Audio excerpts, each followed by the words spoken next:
Hey, what's up? My name's Samuel Leeds. I'm a property investor, and on this video, I'm going to be answering all of your niggly questions around property investment. So if you've got a property investment question, go ahead, comment it below in the comment box, and I'll do my very best to answer you to help you in your property investment journey. And in the meantime, let's see what questions we had from last week. We've had so many questions. Ethan Salmon says, I am a junior estate agent working at the startup business. We have loads of tenants available, but barely any landlords. What's the best way to reach out to landlords? Let me give you a little hack, Ethan. There's a website called Open Rent.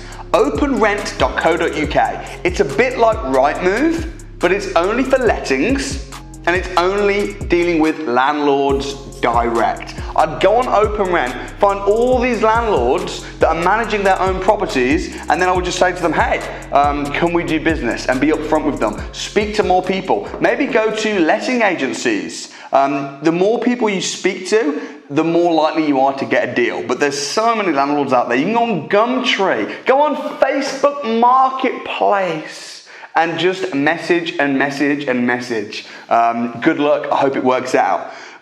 Cuba Michael. Samuel, I've saved £10,000. Most I've ever saved. Firstly, Cuba, congratulations. Really good work ethic and discipline there. How do I get over the stress of going through on a deal? I've been finding good deals left, right, and center, but just can't do it. Help! You know what, Cuba? I feel your pain, man. I really do. And this is something that is not talked about enough because it is stressful. It is. When you find your first deal and it comes to the paperwork and you're reading over the legals and it's like insurances and this and that and it's like, oh, I could do without this. What I'll say is everything is hard and everything is stressful. If you want to be a successful business person, guess what? It's going to be stressful, but the stress of success is better than the stress of lack of success. I mean, being rich comes with problems and stresses, it does. But being poor also comes with problems. And I think you've got to just accept that it is going to be stressful. And getting that first deal, the confidence, the mindset, it is a mountain. But if you've got good deals left, right, and center, and they're good deals, and they're going to be cash flowing positive, then you've just got to get over your fears and go ahead and do it. But if there's anything I can do to help you, let me know. Hit me up on social media. I'm rooting for you, brother. I really am. Filmon. I'm currently living in a rented house. I have a plan to buy my first home. Is it better to buy residential or buy to let? Thank you. Great question, Philmont. There's advantages and disadvantages to both idea. If you buy a residential house and it's your first residential house, assuming your credit is good, you are going to be able to get a really high mortgage, which will mean you only have to put down a small percentage. You can get up to 95% when you're buying a house to live in, which is basically like free money. And the interest is really low. You're talking about 2.5%. So if you are buying and you're a first-time buyer, then of course it's going to be cheaper. You're going to need less money. However, if you buy a residential house, you cannot rent it out. So you can get consent to rent it out. You could potentially get a lodger in one of the rooms and pay no tax because you have £7,500 bedroom relief tax. So there are advantages to buying a residential house. If you're buying a buy-to-let house, you're going to put down a bigger deposit, but you're going to be able to rent it out and actually make an income from it. So it really just depends on your personal circumstances. There's no better or worse, but I hope that's given you a little bit of insight and helped you out. Reese Got Seddon.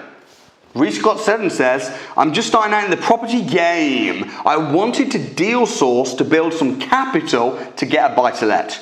Smart. If you could give me some tips on deal sourcing or even do a little video, that would be great. Many thanks. Loving the videos, bro. Look forward to more. All right, so Reese Got 7. Really good strategy. Finding good investments, packaging them, selling them to investors, charging a finder's fee. You can get £3,000, £4,000 every time you do that. And what's going to happen is, that money, you save it, you buy your own property investment. And you'll be able to get a really good property investment as well. You know why? Because if you're packaging and selling deals to make money, you're going to find a really good deal. And you're going to be like, damn, this deal's too good to sell. And you're going to be able to use the money that you've saved through deal sourcing. Good strategy. Best piece of advice is grow your investor list. Deal packaging is only possible when you have investors to sell to. So get networking, get trained, put yourself around other people that are doing it so that it becomes normal and you understand it. And get ready to roll your freaking sleeves up and get to work. Well done, my brother. If you've got questions, by the way, go ahead, comment below. Audacious ABC. What's happening, Audacious ABC? What do I say to my bank to take out equity from a property? Here's what you say. You say nothing. You don't speak to your bank. You're going to speak to a mortgage broker, and the mortgage broker is not going to speak to your bank either. The mortgage broker is going to speak to all of the banks and find you the best rate and do all of the negotiations and conversations for you, and you're going to pay the broker a small fee, which is going to save you and get you a better interest on your loan. Callum Cooper. I've noticed you always say to rent where you live and get a mortgage on your investment properties.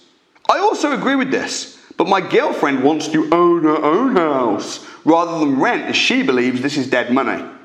Can you please summarize why we should rent rather than to buy to try to change her mindset or outlook on this? Your girlfriend is financially retarded. You need to send your girlfriend on some of my training or make her watch some YouTube videos, and if she refuses, then she should become your ex-girlfriend. That's the best piece of advice I can give you, brother. Why should you rent where you live and rent out what you own? Because she thinks it's dead money to rent. Well, what about the interest on the... I'll tell you what's dead money. The repairs on the house that doesn't even give you any money. If you buy a house and you live in it, every time a window breaks, you got to pay for it. Out of what money? How are you going to pay for it?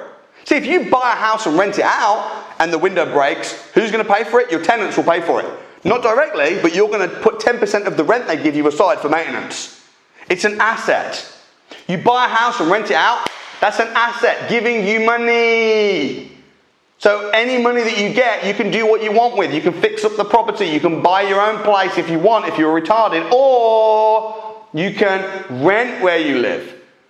Dead money is interest payments. Dead money is the deposit that you put down on a house that doesn't make you any money. That's dead money. Rent isn't dead money. You've got to live somewhere. That's like saying bread is dead money. Oh, I have to buy this food and eat it. It's dead money. No, because you're eating it. Renting a house isn't dead money because you're living there. What's dead money is buying a house and then putting down a deposit, and that house doesn't make you any money because you can't rent it out because you're living there unless you rent out the rooms. The only reason you should buy a house to live in is if it's sofa change money.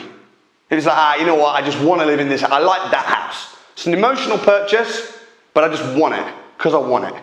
And I'm prepared to make that decision and just see it as sofa change money.